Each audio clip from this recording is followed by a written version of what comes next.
widely distributed information. They need to hear these types of things as well. So we're glad to hear that they had some interest and hopefully will join in the future.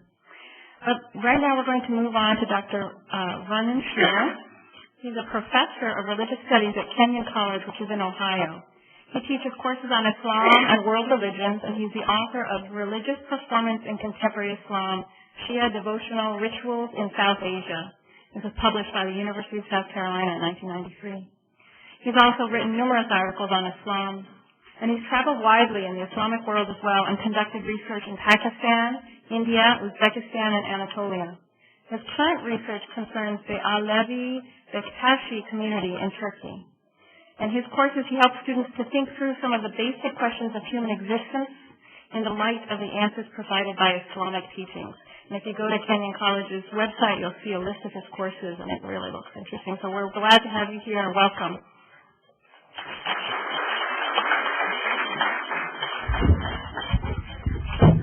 Sorry to have to change the schedule, but unfortunately, Delta Airlines probably won't wait for me, so I apologize.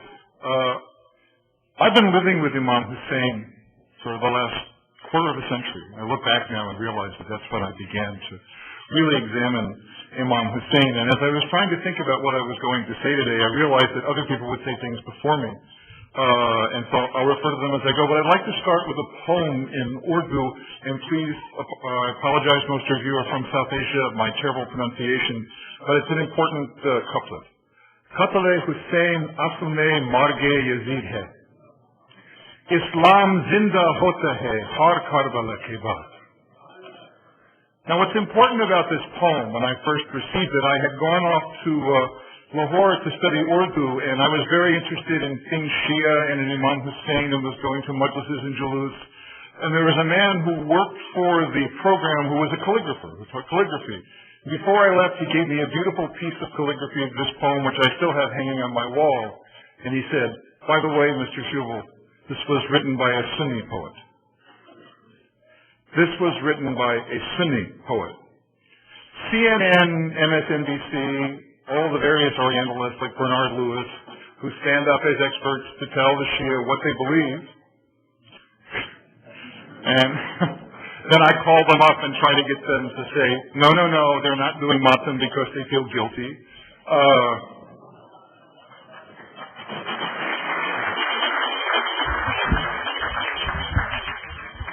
But part of what they want to do is to divide.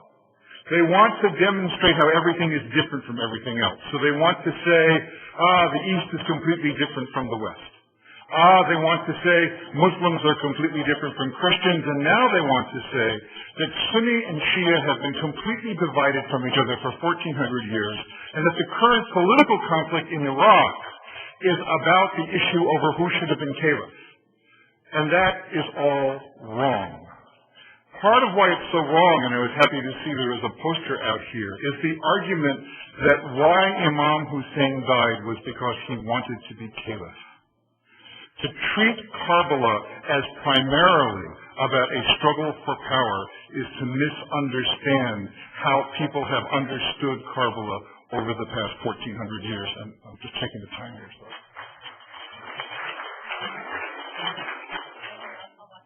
Okay, thank you.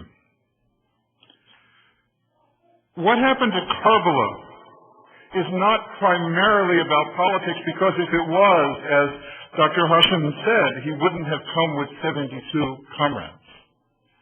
What had happened was Yazid had demanded bayat. You all know that word. For those of you who don't, he demanded an oath of allegiance. Imam Husain offered alternatives to Ibn Ziyad at Karbala. He said, I can go back to Medina. He said, I can go to Hindustan. What he couldn't do was to affirm that Yazid had a right to be the ruler. He couldn't let future generations look back and say Yazid was the legitimate face of the newborn Islamic community. What happened was that Imam Husain demonstrated something to all of us, that winning, pragmatism, is not the most important thing. Being is the most important thing. And Imam Husain taught us all how to be, even when there is no hope of winning. What has been missed, I think, about Shiism and about Islam and about Karbala by so many people is the role of a very basic four-letter word. It's the role of love. Ishq, ashq, mohabbat. When I was first studying about Shiism in Pakistan, some very wise people put it to me this way. Why is Karbala so important? Because we are all called to love God. See, we always want to talk about ibadat and Sharia and all these different things that are very technical that separate Sunni from Shia, but there's something that does link Sunni and Shia, and that has to do with love. Now, the Shia put this very, very clearly. We're called to love God, but how do we demonstrate our love for God? We demonstrate our love to God by loving those whom God loved most. And who did God love most in all the universe? It even says in Hadith that He created the universe for Him. He loved Muhammad sallallahu alayhi wa sallam. That both the Sunni and Shia call Habibullah, the beloved of God. And if you want to show your love for Muhammad, to show your love for God, who should you love? Well, who did he love most? Fatima, his beloved daughter, and Ali, his son-in-law. And if you want to show love for Ali and Fatima, who should you show love for? But Hassan and Hussein. Hassan and Hussein, who used to crawl on the Prophet's back when he tried to say his prayers. How many times did Hussein's lips kiss the Prophet's face? How many times did Hassan's lips kiss the Prophet's face? How many times did the Prophet kiss Hassan and Hussein? Why Karbala burns on one level for so many, Sunni and Shia, is that the person who claimed to be the ruler of the Muslims was able to kill and desecrate those very children whose lips had kissed the face of the Prophet for political reasons, for reasons of power. And the people that Yazid sent forth to do this, Ibn Ziyad and others, did it for political reasons. Imam Husain was trying to demonstrate something else to us. I was having a conversation last night with the leader of your community here, and we were talking about a book that I read I can't say I'd read the entire thing, and a man I met, his name was Sayyid Ali Naqvi. And Sayyid Naqvi wrote a book called Shahide Insaniyat. And it's important to note, and the point of what I'm trying to say here is part of the reason that this Sunni poem can speak to the hearts of Shias as well, is that Imam Husain was not just Shahide Shia. He was not just Shahide Musulman. He was Shahide Insaniyat. Of course, what happened at Karbala speaks to the Shia. Because the Shia are raised in the sense of the necessity of loving the Imams. Because they are the awliyaullah. And everyone knows this. But what is not known to some Shias these days, where lines get drawn, is how many Sunnis feel that way as well. When I went to Afghanistan, to Mazar-e-Sharif, and I was very fortunate to be allowed to go into the shrine, people pulled me aside and says, you can't just say Hazrati Ali. You have to say Hazrati Ali Sha'i Madan. You have to say Hazrati Ali Sha'i Awliya, because Hazrat Ali is more than just an ordinary man. And we love the Ahlul Bayt.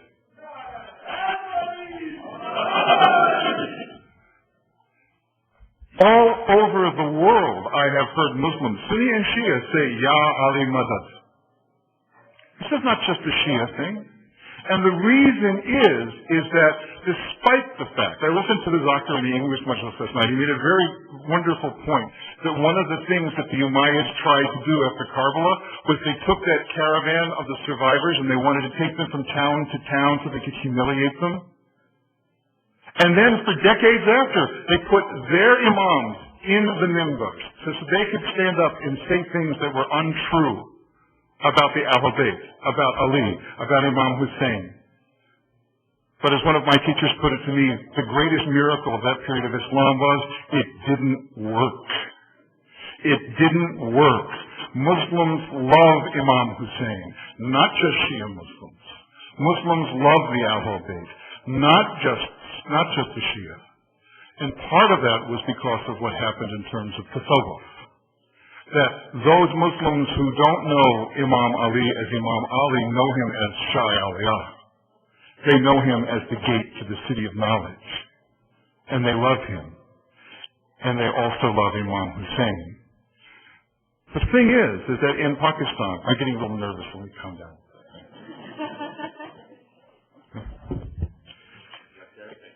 I'm sorry. I don't want this to be about me. What happened at Karbala is something that, those of you from South Asia know, it's something that both Sunni and Shia remember. The difference is in how it's commemorated. For the Shia, this is a time of sorrow. It's a time for tears. It's a time to remember the loss of Imam Husain. The Sunnis see this as a time to celebrate the great victory of Imam Husain over the forces of Yazid and Muawiyah. But nobody, except for a tiny group of fanatics, think that Yazid was the good guy. Imam Husain is for the entire Muslim world the hero of Karbala. And one of the things, that I would like to talk about for the rest of the short time I have here is why I think that is. And I think it has to do with this notion of insaniyat. First off, I go back to that poem again. Islam zinda hote hai har Karbala ke waqt. They killed Imam Husain, and it meant the end of the Umayyads. The Umayyads tried hard and they held on, but they finally failed. They finally fell to the Abbasids. And the Abbasids came to power claiming they were coming to power for the Ahlul Bayt. And of course, for those of you who know your history, realizing that they could do that, they proceeded to start slaughtering members of the family of the Prophet.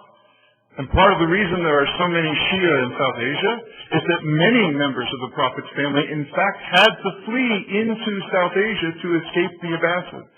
Because the symbol of Imam Husain and his descendants as the possibility of resistance and justice was such a powerful thing that the Abbasids were terrified as well. The Abbasids couldn't kill it either. They couldn't kill this idea. And what is that idea? I think that we have to, and this is my own opinion, and if I'm speaking wrong, let the sin be mine, and, I hope I'm not meeting anybody in the wrong way. I don't think it's an accident that the Quran tells the story of the creation of Adam multiple times. I don't think it's an accident that the Quran makes such a big deal about the fact that God offered the universe to everything as an amanat, but only Adam accepted it. And most importantly, I think it's very important, that story about the day of Allah. Because all human beings were taken forth, according to the Quran, from the loins of Adam, and the Lord said to them, Alastu rabbikum, am I not your Lord? And we all said, in the way the Quran understands humanity, we all affirmed that. We all said yes.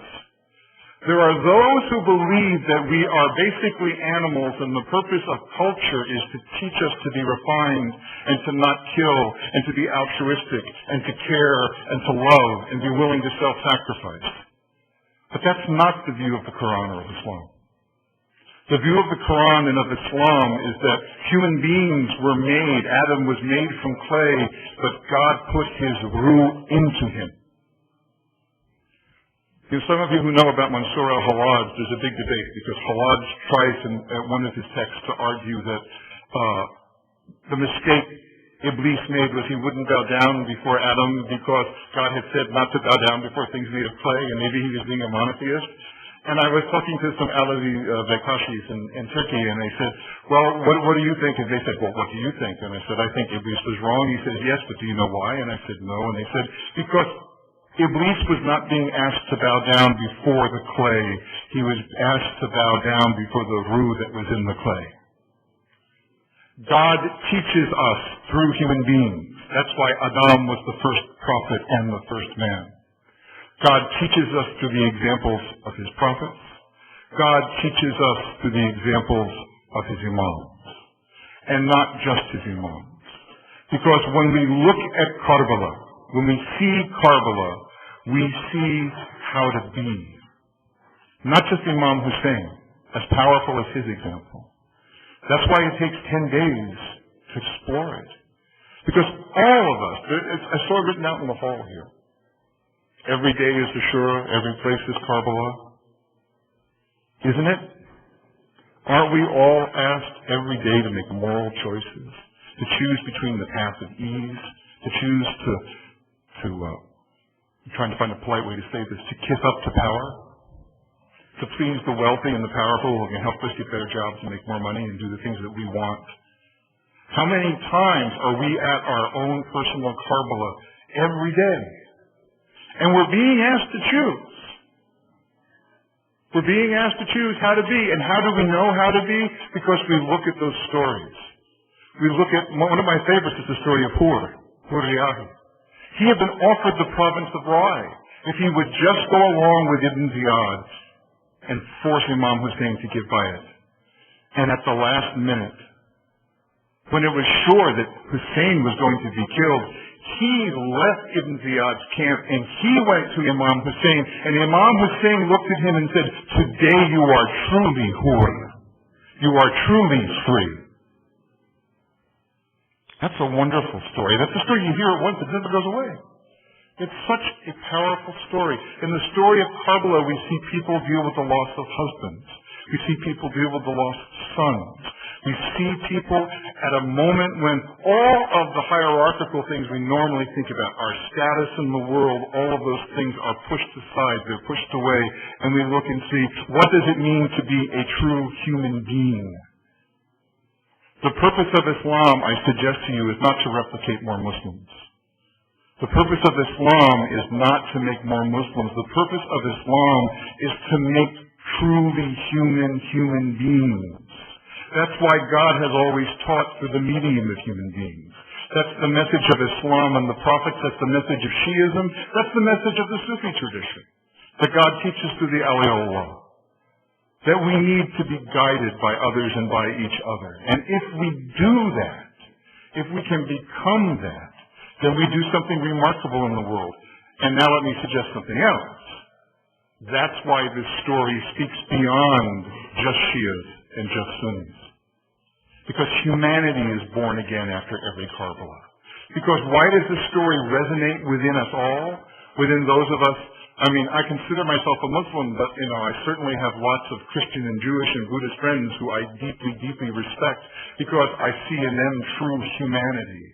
Because it wasn't just the Muslims who were pulled from the loins of Adam and said that they affirmed that God was the Lord. Humanity is what this is all about. When Imam Husain was called Shahide Insaniyat, that was saying something important. Because if we can find that humanity in all of us, if we can find where that is, we can do remarkable things. And sometimes, there's all kinds of ways in which Islam divides. It divides over, this people do the ritual this way or they do the ritual that way.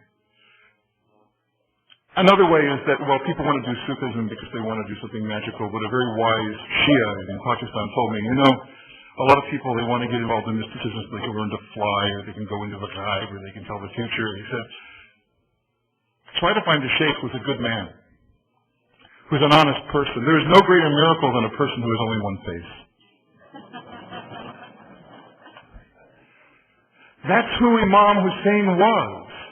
He was a man with one face. And by the way, it's not just the men, because what would we even know about Karbala if not for Zainab? What would we even know? We forget. One of the things I love about the Shia tradition is the power of feminine piety, the power of the women of Karbala, the power, because they weren't just important because they were related to Imam Husain. They were powerful examples of humanity in their own right. All that suffering, and Zainab has the ability to stand before Yazid and tell him he was unjust. How many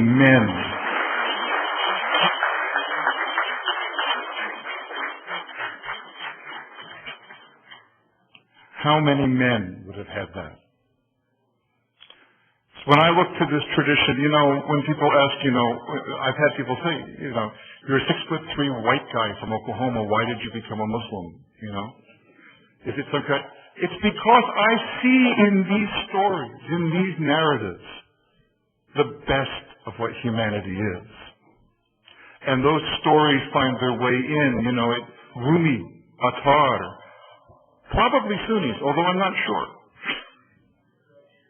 They may have well been. I know people who argue very strongly Shamsi Tabriz was a Shia. On one level, that doesn't matter so much. Again, in Turkey, about 25% of the population are part of the Alevi tradition. And what's interesting is that they have all the best poems. Some of you know who Shah Ismail was, the founder of the Safavid Empire. Did you know he was a Turk? And that his pen name was Shah Hatay, the king of mistakes. And his poetry is still the basic poetry of the Alevi community in Turkey. And that poetry is sung not only by the Alevis, because there's this wonderful musical tradition. The Sunnis do it too. The secular leftists sing that poetry as well. Why? Because Imam Husain serves as a model for those people who were willing to stand up against oppression, who were willing to stand up against injustice. And the reality is I think that we have within us as human beings, that it's a message of Islam, that it's part of our humanity, that just as we are drawn back to our Lord, we are drawn towards justice. We are drawn to want to speak truth to power. That's why, and I think I'll end with this because I don't want to take too much time here, but I think this is important, that some Christians see the problem of sin as a problem of will. Not all. But that's why the Quran and Islam tends to see the problem of sin as a problem of forgetfulness. That's why the word dhikr is so important. Because the problem for human beings is to be reminded who we really are. At Karbala, for me the most horrific image, and I'm not sure if it's real or not, I don't know how historical it is that the people who killed Imam Husain, the more they turned away from the Ahlul Bayt, the more they turned away from the Nur, the more they became like animals, and in the end they took the blood of the Imam and put it under their eyes like surma. But they lost their humanity. Imam Husain was showing us how to be human. Karbala is also showing us what happens when we forget our humanity, when we behave like animals. Haji Bektash, the great Anatolian saint, said, Marifatsiz hayata, hayvan hayata. A life without gnosis, a life without real knowledge, a life without knowledge of God is the life of an animal. And we're not animals. We only become animals when we forget. That's why the person who sits on the minbar and tells us about Imam Husain is called a zakir. Because he's reminding us. And when he reminds us about Imam Husain, he reminds us about God. And when he reminds us about God, he reminds us to be human beings. That's what I've learned from Imam Husain. And as I said before, I'm always nervous talking in an Imam Bargar or a masjid because I don't want you thinking I'm a religious teacher or that I have any special insights. And if I said anything wrong, as I say, as people have for generations in Islam, I beg forgiveness from God. But I do believe this to be true. That the point of Imam Husain, the point of Islam, is to become the best human beings we can. I'm told the Holy Prophet said, and somebody showed me the number of the hadith, the best among you is the best in akhlaq. The best among you is the best in akhlaq. Where do we see that more than in Karbala? Whether we're Muslims or Jews or Christians or just people who care about justice, where do we see that more? That's why the light of Karbala will continue to burn. That, I believe, is why we can find ways. The fact that Sunnis and Shias and others can love Imam Husain, if we can come together in the love of Imam Husain and what we did, imagine how much stronger Islam can be. Imagine how much better this world can be. Thank you very much.